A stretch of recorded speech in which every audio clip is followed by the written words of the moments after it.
కొద్దిమంది అవసరాల కోసం మారుతుండొచ్చు, మంచి పనుల కోసం మారుతుండొచ్చు. కానీ ఇప్పుడు నేనున్నా వాస్తవంగా నేను చేసింది రైట్ అని అనుకోవట్లే. నేను నాలాంటి పార్టీలు మారాలనేటువంటి ఆలోచన ఉండేది కాదు, గుర్తుపెట్టుకోండి. ఉక్కిరిపికి కొంతమంది అన్నారు ఆస్తులు కాపాడుకోవడం పోస్తారు. ఏం ఆస్తులు కాపాడతారు? ఏం కాపాడతారు వాళ్ళు? కేసీఆర్ అంటోడు ముఖ్యమంత్రిగా ఉండగా తన శక్తి ఎంత ఉందో అంత దారహోసి ఖర్చు చేసే ప్రయత్నం చేసింది తప్ప ఎవరు ఏ నాయకుని దగ్గర పోయి ఎవరెవరు పోయి నన్ను కాపాడాలని ప్రాధాయపడాల్సిన అక్కర్లేదు. చిల్లరమ్మ కామెంట్స్ అన్నాడు, చిల్లర మాటలు మాట్లాడతారు కొంతమంది, కొందరు రకరకాల మాట్లాడు అట్లా అని వాడి గురించి ఏం చెప్తా నేను. మేము సోషల్ మీడియాలో ఉంటున్నాం కాదు, ఊకే మీడియాలోకి వచ్చడం కూడా కాదు, మేము చెప్పుకుంటాం కూడా కాదు. చెప్పుకొని పెడతా ఉంటారు వాళ్ళు. మేము ప్రజలు నమ్ముకునే వాళ్ళం, ధర్మాన్ని నమ్ముకునే వాళ్ళం, మేము శ్రమను నమ్ముకునే వాళ్ళం, మేము సోషల్ మీడియా నమ్ముకునే వాళ్ళం కాదు, లేదా పేడ్ ఆర్టికల్స్ రాయించుకొని వచ్చేసుకోవడం కూడా కాదు, మేనేజ్ చేసుకొని మీడియాలో ఉండటం కూడా కాదు, ఊకే మీడియాలోకి రావాలనేటువంటి ఆరాధన ఉండడం కూడా కాదు. మనుషులు సెన్సిటివ్గా ఉంటారు కూడా. రాజకీయాలు అందరు బ్లంట్ ఉంటారని, అందరూ చెడిపోయిందని ఇట్లాంటి ఆలోచన మంచిది కాదు. ఎక్కడో సెన్సిటివ్ ఉన్న వాళ్ళు ఉంటారు, ప్రజల కోసం ఉన్న వాళ్ళు ఉంటారు, స్పందించే వాళ్ళు ఉంటారు, క్యారెక్టర్ వాళ్ళు ఉంటారు.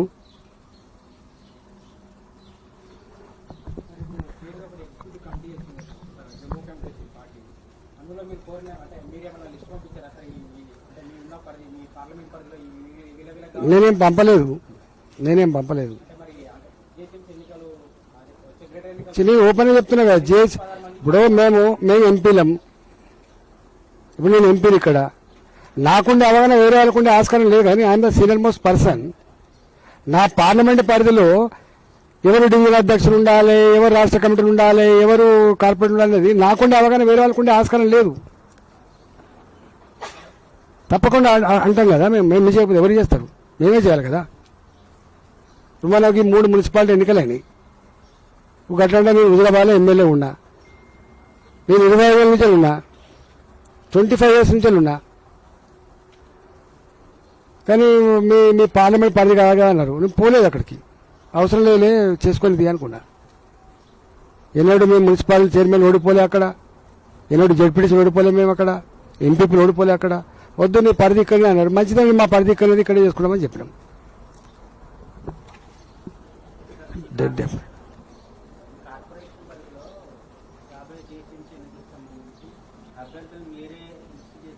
కెపాసిటీ ఉన్నది. మేము సర్వే చేయిస్తాం, 100% సర్వే చేయిస్తాం. మాకేముంటుందండి, 4 సీట్లు ఎక్కువ గెలుచుకోవాలని ఉంటుంది. గెలిస్తే మాకు క్రెడిబిలిటీ వస్తూ ఉంటుంది కదా.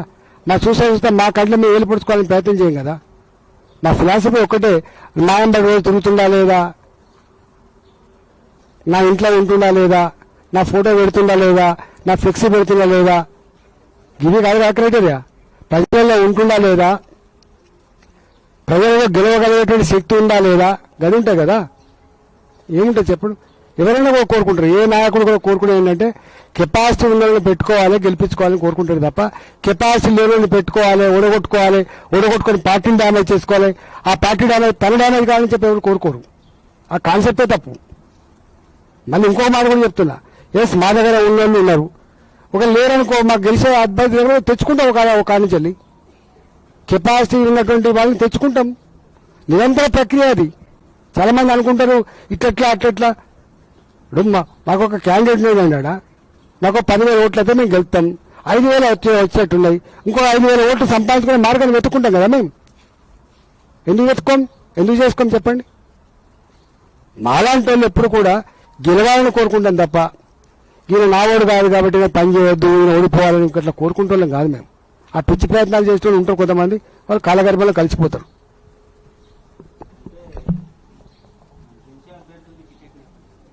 వంద శాతం గెలిచే అభ్యర్థికి టికెట్ ఇస్తామంటున్నావు, ఇస్తలే అంటలేదు. 100% గెలిచే అభ్యర్థికి టికెట్ ఇస్తాం.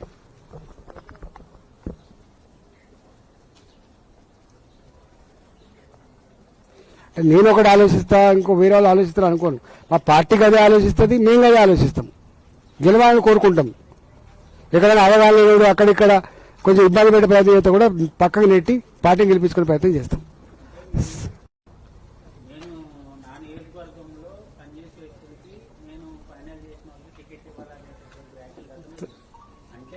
మీరు మీరు తప్పుడు అర్థం చేసుకుంటున్నారు. నేను పదే పదే మళ్ళీ ఏం చెప్తున్నా అంటే నాకుండే అవగాహన ఈ పార్లమెంట్లో వేరే వాళ్ళకు ఉండే ఆస్కారం ఉండదు. నేను నాకుండే లీడర్లతోటే మాట్లాడుకుంటా కదా. నేను ఇక్కడ నా అనేక మంది సీనియర్ లీడర్లు ఉంటారు, వాళ్ళతో ఇంటరాక్ట్ అవుతాం, మాట్లాడుకుంటాం. నేను అనగానే నేను మాత్రమే చేసుకుంటానంటలే. నేను సర్వే రిపోర్ట్స్ ఉంటాయి, మా నాయకులతో ఇంటరాక్షన్ ఉంటుంది, కింద ఉండే ప్రతి కార్యకర్తతో మాట్లాడుకుంటాం. మేము ప్రజల మధ్యలో ఉంటున్నాం, కార్యకర్తల మధ్యలో ఉంటున్నాం అంటే అర్థమైంది. అందరి అభిప్రాయాలను గౌరవించే వాళ్ళం, అందరి అభిప్రాయాలు తీసుకునే వాళ్ళం, అందరి అభిప్రాయాల ప్రకారమే అసెస్మెంట్ చేసుకొని ఒక నిర్ణయం తీసుకుంటామని.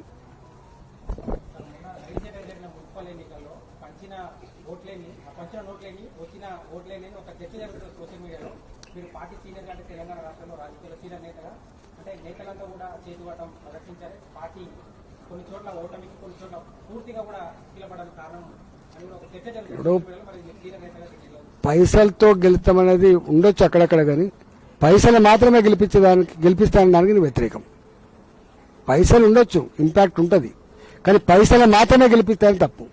పార్టీ బలంగా ఉన్న కాడ ఈ పైసల్ని తోసి పడేసి గెలిచేట సందర్భాలు ఉంటాయి. మేము చూస్తాం కదా, ప్రజలుగా ఉండేవాళ్ళు ఎవరైనా గొప్ప వాళ్ళు ఉంటే ఇవన్నీ ఏం పనిచేయం. అట్లాంటి అందరూ పనిచేయరు. మన మున్సిపల్ ఎన్నికల అనుభవం చెప్తున్నా, అన్ని పార్టీలు పనిచేయరు.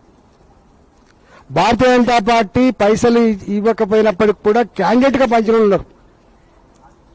భారతీయ జనతా పార్టీ పైసలు ఇవ్వకపోయినా కూడా పైసలు నమ్ముకున్న పార్టీ కాదు కాబట్టి, నోట్లు కొనుక్కున్న పార్టీ కాదు కాబట్టి నేను చెప్తున్నా 100% ఏమైంది, వాళ్ళు పాపం ఇండివిజువల్ గా గెలవాలని చెప్పి పంచుకున్నారు. 5,000 ఇచ్చిన ఉన్నాడు, 4,000 ఇచ్చిన ఉన్నాడు, తులం బంగారం ఇచ్చిన ఉన్నాడు, కానీ ఒక్కడే గెలిచిండు.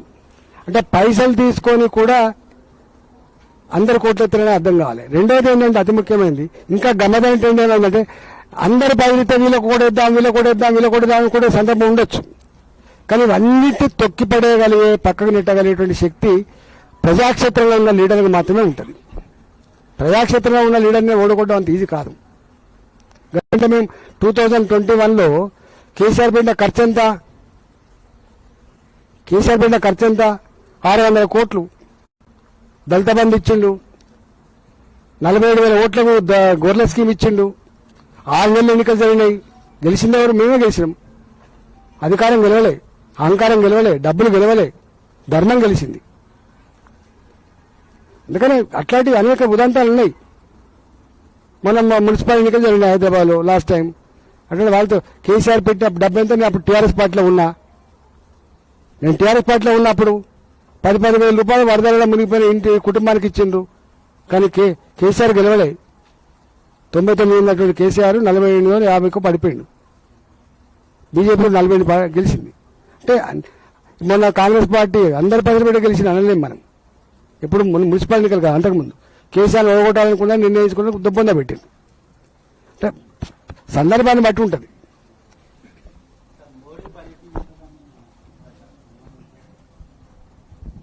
మాకు ఒక 2-3 ఉన్నాయి. ఇక్కడ ఎయిమ్స్ ఉన్నది, మాకు కోచ్ ఫ్యాక్టరీ ఉంది, కొన్ని ఉన్నాయి.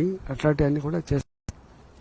చూడాలి ఎన్నికల తర్వాత ఏముంటుంది. అదంతా వాళ్ళు ఇప్పుడు పెడతాం. ఇక మొత్తం పాదయాత్ర పెడతా. ఆ చుట్టుపక్కల 30 కిలోమీటర్ల రేడియస్లో భూగర్భ జలం ఎట్లా విషతుల్యమైపోయినాయి, ఏరెట్లా పొల్యూట్ అయిపోయి మాధవ దాకా వస్తుంది బాలానగర్ది. అంతా స్టడీ చేసి నేను కేసు వేసినా చెప్పిన కదా, 17th ఏప్రిల్ కేసు కూడా వస్తుంది. నేనే స్వయంగా వేసినగా కేసు.